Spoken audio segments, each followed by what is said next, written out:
The Mitchell mansion sat on top of the hills like a gold-plated fortress, 10 bedrooms, marble floors, glass walls big enough to watch the whole city breathe. But inside? Quiet. Too quiet. Logan Mitchell, the billionaire everybody envied, lived there like a ghost with a suit on. He could close billion-dollar deals before breakfast, buy another company by lunch, and still couldn't figure out how to talk to his own kid. Ethan, his 9-year-old son, was different. Autistic, sweetheart, big eyes, loved trains more than people. Didn't talk much, mostly hid behind noise-canceling headphones and toy engines that never stopped moving. Every nanny Logan hired? Gone within weeks. Too hard. He doesn't connect. He screams. Logan had heard it all. Money couldn't buy patience or love. Then came Nia Bennett. She wasn't fancy. Walked in wearing thrift store jeans, sneakers with one busted lace, and a quiet kind of strength in her eyes. When she spoke, it was soft but solid. "I used to help with kids back home," she said during the interview.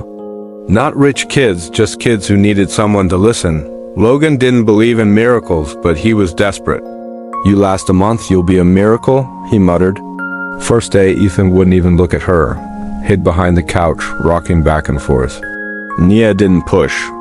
She just sat on the floor across from him, started humming some old gospel tune from her grandma's church. Didn't say a word. 5 minutes later, Ethan peeked out. 10 minutes, he slid his toy train toward her. Nia smiled, slow and patient. "That your ride, lil' man?" He nodded, just once. Logan watched from the hallway, frozen.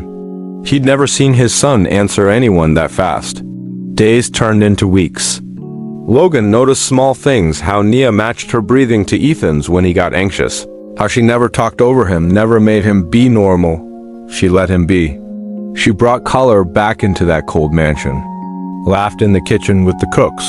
Played old soul music while cleaning. She didn't move like a servant, she moved like someone who belonged.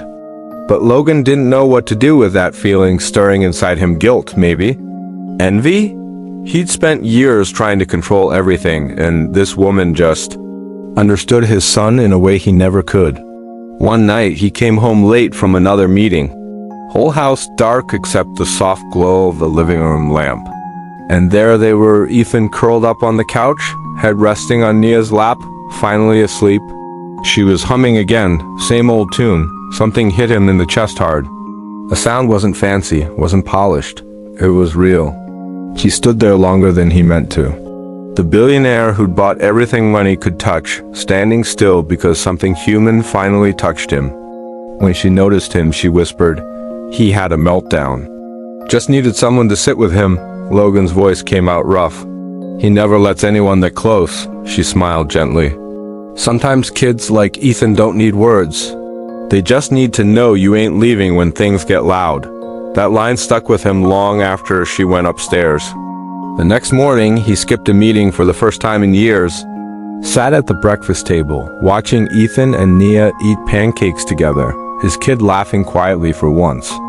And all he could think was, when did my house start to feel like a home again? The next few weeks felt different in that mansion.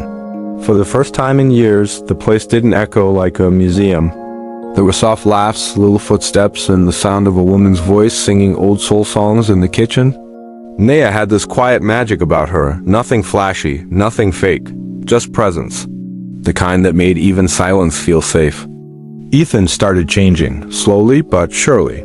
He still had his tough days, meltdowns that could shake the whole house. But Nia never flinched. She didn't rush him or shush him. She just stayed close, calm, humming that same low tune. Sometimes Logan stood at the door and watched, didn't say a word. He didn't want to mess it up.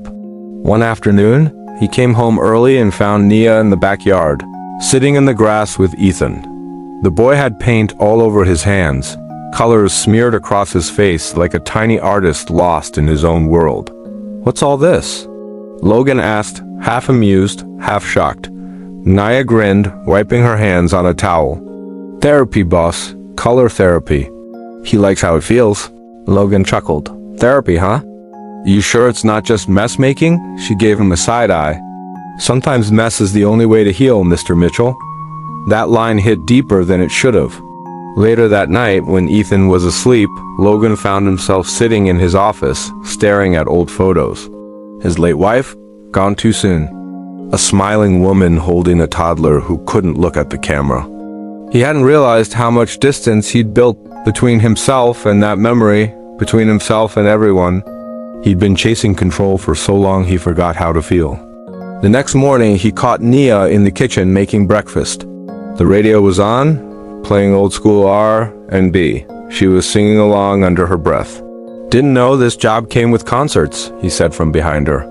She laughed softly. "Didn't know the boss knew how to sneak up on people." "I wasn't sneaking," he said, leaning against the counter. "Just listening." There was a pause. The kind that says more than words ever could. You watched her flip pancakes like she owned the place. "You ever get tired of all this?" he asked. "Taking care of other people's kids? Cleaning up their mess?" She didn't answer right away. "Sometimes," she said finally. "But then I remember people don't hire maids because they're perfect. They hire us because something's broken, and sometimes we fix more than they paid for." He looked at her differently after that. Not as help, as human. Later that week, Ethan had another hard day. Big meltdown. Screaming, crying, throwing toys. Logan rushed in, panicked, but Nia waved him back. "Let him get it out," she whispered. She sat down beside the boy, humming that same tune, slow and low. Her hand rested on his back. Eventually, the storm broke. Ethan leaned into her chest, shaking. Logan stood there, useless but learning. When it was over, Nia looked at him and said, "He don't need you to fix him, Mr. Mitchell. He just needs to see you ain't scared of him." That line cracked something open inside him. That night, Logan sat beside his son for the first time in years. No words, no screens, no plans. Just sat there. Ethan didn't look up, but he didn't move away either. That was enough. From the hallway, Nia watched, her face soft in the lamplight. For the first time, the billionaire who ruled empires looked like a father again.